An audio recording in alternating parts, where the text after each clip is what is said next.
नमस्कार, आप देख रहे हैं जनभावना टाइम्स। मैं हूं अंकिता। इंडोनेशिया के बाली में G20 शिखर सम्मेलन का मंगलवार को आगाज हो चुका है, जिसमें पहले ही दिन कोविड-19 वैश्विक महामारी और यूक्रेन पर रूस के हमले से पैदा हुई चुनौतियों पर चर्चा की गई। पीएम मोदी ने जलवायु परिवर्तन, कोविड-19 वैश्विक महामारी और रूस यूक्रेन युद्ध का जिक्र करते हुए वैश्विक स्तर पर चुनौतीपूर्ण वातावरण के बीच G20 के नेतृत्व के लिए इंडोनेशिया की तारीफ की और कहा कि इन घटनाक्रमों ने पूरी दुनिया में तबाही मचा दी है। पीएम मोदी ने कहा कि मैंने बार बार कहा है कि हमें यूक्रेन में युद्ध विराम और कूटनीति के रास्ते पर लौटने का तरीका तलाशना होगा।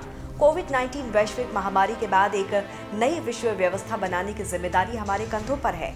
अपने संबोधन में और क्या कुछ कहा प्रधानमंत्री नरेंद्र मोदी ने, आइए एक नजर उस पर भी डाल लेते हैं।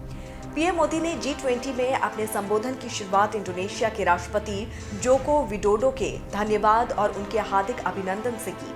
इसके बाद मोदी ने जलवायु परिवर्तन, कोविड और रूस यूक्रेन से जुड़े घटनाक्रम की चर्चा करते हुए कहा कि इन वैश्विक समस्याओं ने मिलकर पूरी दुनिया में तबाही मचा दी है, जिसकी वजह से ग्लोबल सप्लाई चेन तहस नहस हो गई है। पूरी दुनिया में जीवन के लिए जरूरी चीजों की सप्लाई का संकट बना हुआ है। हर देश के गरीब नागरिकों के लिए चुनौती और गंभीर है। वो पहले से ही रोजमर्रा के जीवन से जूझ रहे थे। उनके पास दोहरी मार से जूझने की आर्थिक क्षमता नहीं है। हमें इस बात को स्वीकार करने से भी संकोच नहीं करना चाहिए कि यूएन जैसी संस्थाएं इन मुद्दों पर निष्फल रही हैं और हम सभी इसमें उपयुक्त सुधार करने में भी असफल रहे हैं। इसीलिए आज G20 से पूरी दुनिया को अधिक उम्मीदें हैं। हमारे समूह की प्रासंगिकता और बढ़ी है। रूस यूक्रेन युद्ध का जिक्र करते हुए पीएम मोदी ने कहा कि मैंने बार बार कहा है कि हमें यूक्रेन में संघर्ष विराम और डिप्लोमेसी की राह पर लौटने का रास्ता खोजना होगा। पिछली शताब्दी में दूसरे विश्व युद्ध ने विश्व में कहर ढाया था। उसके बाद उस समय के बड़े नेताओं ने शांति की राह पकड़ने का गंभीर प्रयत्न किया था। अब हमारी बारी है।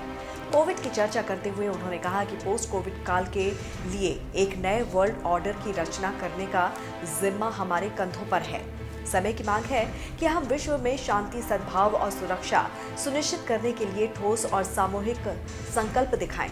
मुझे विश्वास है कि अगले वर्ष जब G20 बुद्ध और गांधी की पवित्र भूमि में मिलेगा तो हम सभी सहमत होकर विश्व को एक मजबूत शांति संदेश देंगे। उन्होंने कहा कि भारत की G20 प्रेसिडेंसी के दौरान हम इन सभी मुद्दों पर वैश्विक सहमति के लिए काम करेंगे। देश और दुनिया की तमाम खबरों को विस्तार से जानने के लिए आप हमारी वेबसाइट www.thejpt.com को लॉगिन कर सकते हैं। जुड़े रहिए जनभावना टाइम्स के साथ। नमस्कार।